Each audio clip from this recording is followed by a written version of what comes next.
I'm going on an adventure. So there's only one way to figure it all out. Unzip the archaeology. Make it naked.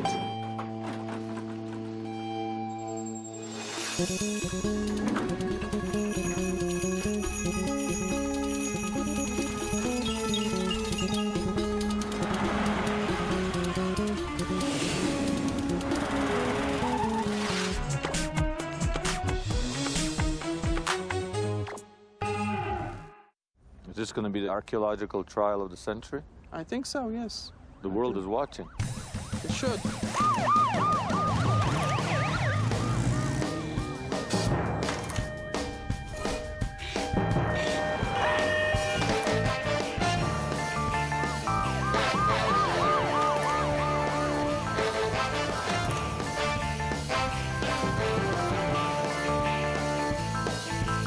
Basically, the overall picture is what? If you could just explain it. There's a factory, a ring, forging antiquities and selling them into the marketplace. Like, what exactly is going on? Exactly that. A ring of people who forge systematically antiquities and market them in Israel and abroad, selling them to private collectors, galleries, museums, all around the world. And what kind of monies are we talking about? We're talking about millions of dollars. And actually, it's not only the money that concerns us here. It's the contamination of archaeology as a science. And forgery not only of the artifacts, but forgery of history. And that's serious. How serious? A forged object can change history. Imagine if someone claimed to find the tomb of Moses in Jordan, or the bones of Jesus anywhere. Such direct contact with the past might reshape our present and our future. But spotting the forger's hand has never been easy. You see, archaeology reads stones. And sometimes archaeologists can't agree what the stones are saying. And I can't see any difference between the beginning or the end. That's the case with the James ossuary. An ossuary is a stone bone box used at the time of Jesus. And the side of this one says, James, son of Joseph, brother of Jesus. When it surfaced in 2002, some scholars declared this to be the greatest archaeological find of the last century, the first real physical evidence of a man named Jesus. But other scholars say, it's done beautifully. If it's forged, it's by a genius. If it is a forgery, this is the man accused of being that genius. Oded Golan, owner of over 3,500 pieces of biblical archaeology, one of the world's largest private collections. His passion for collecting started early. Well, I began to collect antiquities at the age of 8. In later years, at the age of 10, for example, I found in Mount Hatzor, in Tel Hatzor, the oldest dictionary ever found in the world. At that time, I didn't recognize, of course, that this is the most important inscription found until that time in northern Israel.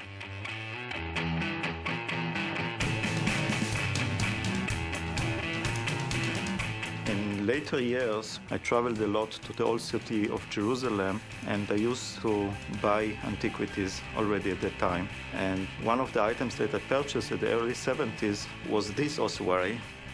This inscription is one of the more important inscriptions that I have in my own collection. But that inscription just might cost Oded Golan everything. It might be possible. It may be possible, yeah. He's about to go on trial for antiquities forgery. Here are the most serious charges. 1. Forging a number of ancient objects, stone lamps, royal seals, and inscriptions. 2. Forging the Yoash stone, an ancient tablet supporting Jewish claims that Solomon's temple once stood on the Temple Mount. 3. The charge grabbing the most headlines. Forging the James ossuary inscription, thus affecting the history of Jews and Christians around the world. But if the inscription turns out to be real, it'll be the first physical evidence of Jesus of Nazareth. Now, Oded was indicted as the master forger of the last century. Not of all time, just the last century. You see, about 100 years ago, a gentleman walked out of the desert. He swindled kings, queens, press, and public. And he didn't just forge one or two objects. He faked an entire culture.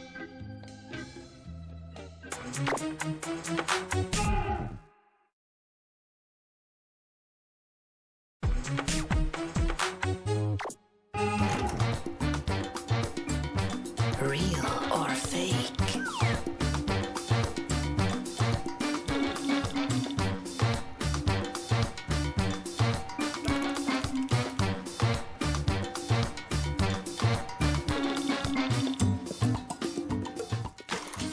Archaeology studies the past to illuminate the present. To understand today's charges against Golan, we need to dig into the history of biblical archaeology. People have hunted Holy Land souvenirs ever since the 4th century, when Saint Helena claimed to have found bits of the true cross.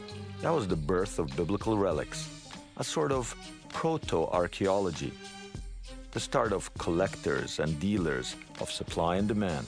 1,000 years later, medieval forgers did a healthy trade in relics like Saint Isidore's hip bone, Saint Hyacinth's toenails.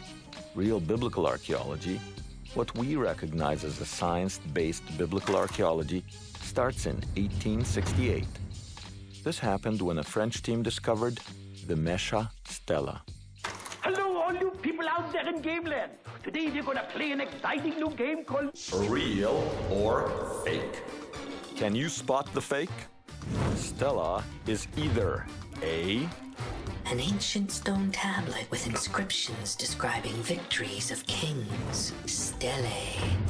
or B, Marlon Brando's most famous line from A Streetcar Named Desire. The Mesha Stela describes battles between ancient Israelites and Moabites. It was amazing, the first external source corroborating a biblical tale.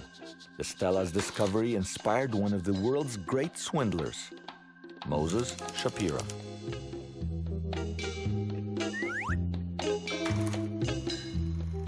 Irit Salmon is a curator at Jerusalem's Tico House, a museum dedicated to Shapira.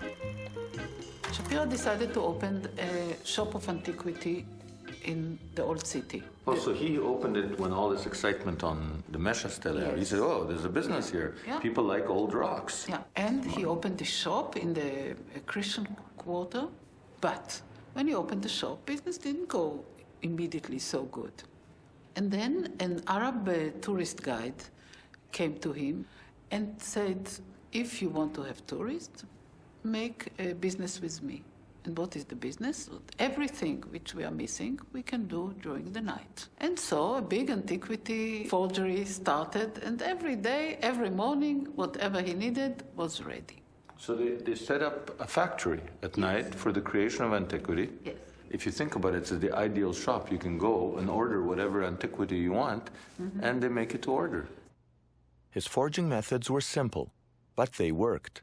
Shapira used to put the pottery in salt and also the parchment. He put it in salt. To make it look old. Yes. Okay, I could see that's a fake in a minute. These are very... Today, yes. These me too. breasts are not Yeah. very convincing. And the penis, it shouldn't have the testicles. That's a giveaway. Ancient times, Nothing like that was found. no, they're just wrong.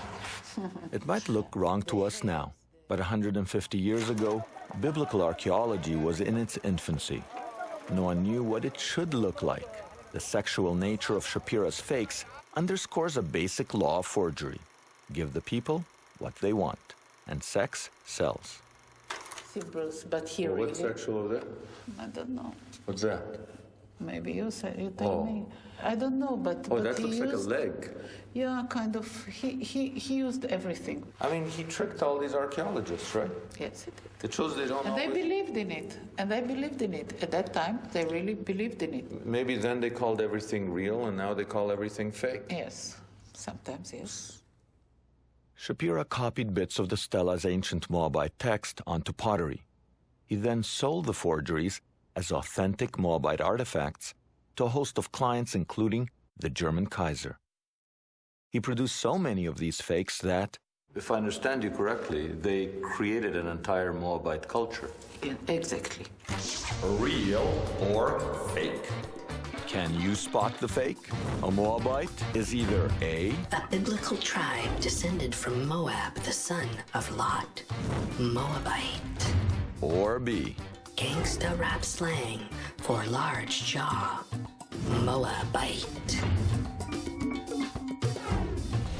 They bought from Shapira 1,700 pieces of Moabitic clay, ceramic. 1,700. They exhibited in the Berlin Museum. Fake stuff. Fake stuff. No one knew what a Moabite should look like. So Shapira played to his audience. He was selling to the Kaiser. So, I have to say, he made the ancient Moabites look German. He gave them a German mustache. Yeah, look at that. They look downright Prussian. Yeah. And he sold them 1,700 pieces. No wonder these guys loved it. They said, look, the ancient Moabites look just like us. From this, I don't know how many sold. But isn't it brilliant to, if you're going to fake it, to make it look, the ancient stuff, look like the guys you're going to sell it to? Maybe. I'm not so Look sure. at that. He gave them Prussian mustaches.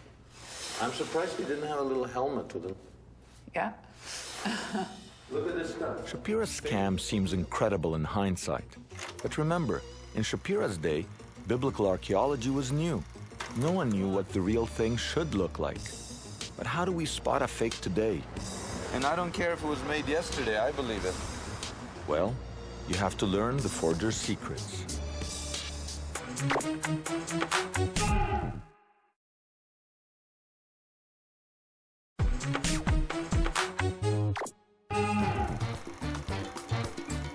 Real or fake?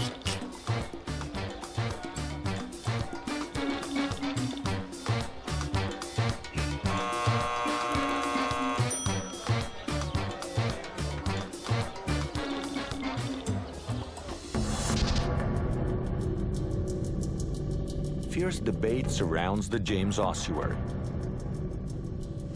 Did Oded Golan try to change history with a daring fake? The academics can't agree, and the cops have been called in. I think it's time for a lesson in spotting a fake.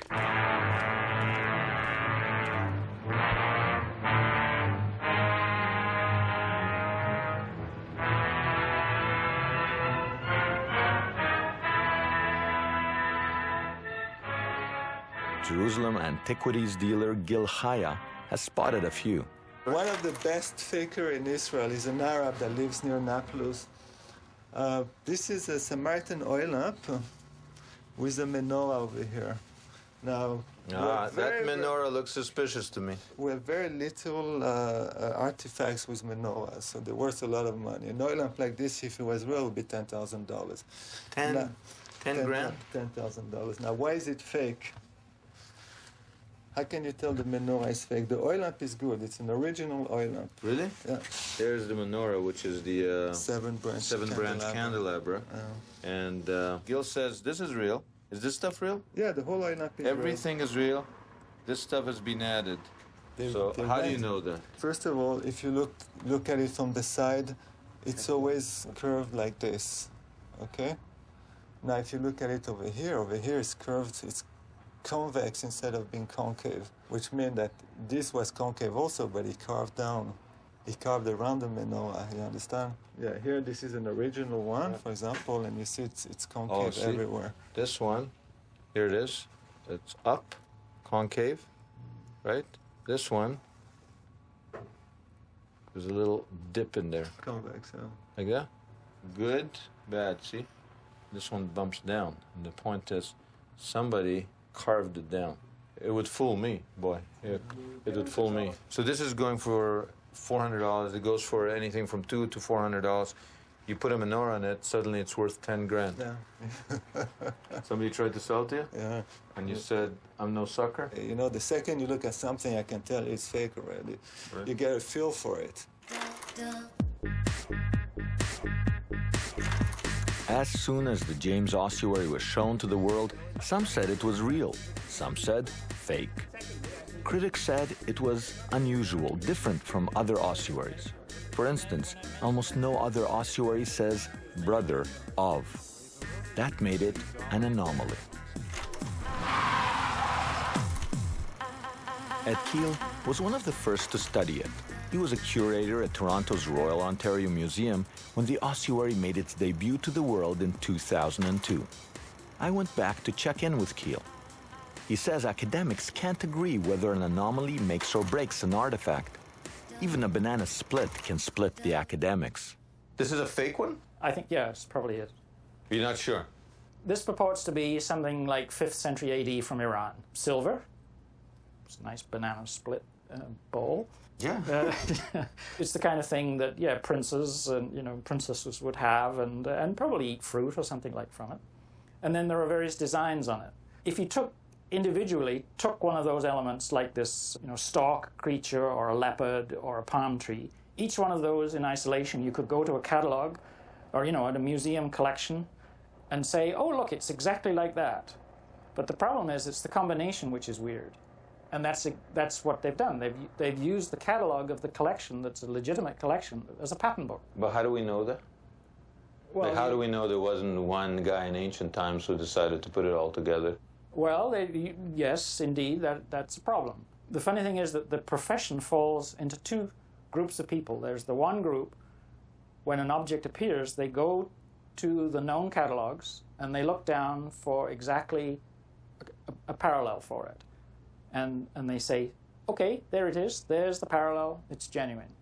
There's the other school, which is what I fall into, say, yeah, but the forger has those catalogs too. And I look for something that's totally weird and accept it more readily. But that other group looks at something weird and says there's no parallel for it, it must be false. I see, that's very interesting. So the very eccentricity will lead one to say, this must be real. A forger usually copies something that is known. Using that yardstick, the James for you would be real. Yeah, because it's weird. Because there aren't, the very fact that there aren't 150 other exact versions of it. But that means that two different academics, two different diagnoses. Within this institution, we have fierce arguments over whether, and it's over this piece. I'm wanting to put it out on display, and somebody else saying, oh, I don't really think that it's real, and then you argue over it. The argument against Oded Golan and the James Ossuary is led by the Israel Antiquities Authority, or IAA. They police Israel's antiquities market, a market where objects are guilty until proven innocent.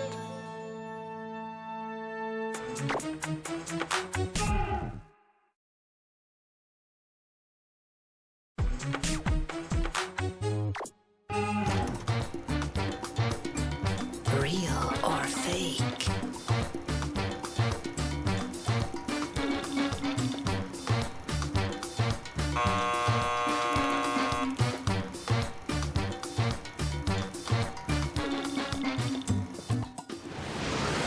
The IAA investigated Oded Golan and the James Ossuary. The scientific charges against the ossuary are technical, but easy to understand. 1. Patina, a crust that builds up on stone over the years, just like rust on metal, but patina is on stone. If the patina is new, it means the ossuary is fake. Scholars can't agree on how old some of the James Ossuary patina is. 2. Epigraphy, the study of handwriting in ancient cultures. Scholars can't agree if one or two hands carved the ossuary's inscription. I think it's nonsense. I agree with it. Whether forged or authentic, it is one hand. Some say the all-important brother of Jesus was carved by a second hand, added at a later date, and so a fake. The IAA leads the charge against Golan. They established a special scientific committee to study the ossuary. The IAA declared and decreed the ossuary was a fake. Amir Ganor is a gun-toting archaeologist. He works for the IAA. He investigated the James Ossuary, which came from Oded Golan's private collection. Ganor is suspicious of private collections. Here's the problem. Artifacts in the market often have shady backgrounds because profit drives the market. And where there's profit, there are thieves and forgers. כעיקרון, אספנות עתיקות בכל העולם זה דבר שמעודד שוד עתיקות, וצריך להגיד את זה בצורה מפורשת. The IAA classes dealers with robbers. Why? Well, the law governing dealers is a bit of a contradiction. First, how do dealers get their merchandise? How did it get here? From a legal dig? I doubt it. Probably some Palestinians who were out of work, ran around the hillside, found tombs, took the stuff out. The Israel Antiquities authorities chased them, and if they got caught right here, if they got caught outside, they went to jail. But if they made it through those magic doors, that's a legal, authorized antiquities dealer. Once they made it, I made it, it's legal, it's kosher, you can sell it. Now that's very frustrating for the Israel Antiquities Authority. And the IAA likes to share its frustration with the police. Aren't you frustrated if you chase some kid down, and catch him, then you got him, and if he gets it into the shop and sells it and comes out, he goes to you, and then you can't touch him. Maybe the artifacts are sold and from that point on they're kosher, but the person will be after him in a minute. Oh, so you can put him in jail and the dealer who's selling his stuff is okay. Strange, no? Strange, but true. Strange, but true. Yeah, well. Well, I think that the Israeli Antiquity Authority feels some embarrassment. And I cannot blame them, by the way, because the law in Israel is quite a ridiculous law. On one hand, all the dealers are working under license, while the Israel Antiquity Authority knows for sure that the majority of the items which are sold officially under license, under supervision, are coming from illegal excavations. Yeah, that's the catch-22 of the law, which is actually a good catch. If you're a digger, it's not good to dig, obviously, but if it's already dug out, and because people will always dig, once it's out, then it may as well stay out in the public eye than to be smuggled out secretly outside of Israel. So actually, it's a good law. It's a very good law. Good or bad, it's a tough law to make work. Tough for the cops, tough for the IAA, tough for the dealers. But is it so tough that Golan is destined to go to jail? Okay, we shall talk about this later. Is the James ossuary the greatest archaeological find of the last century, or the greatest fake in the history of biblical archaeology? Tune in next time and find out on The Naked Archaeologist.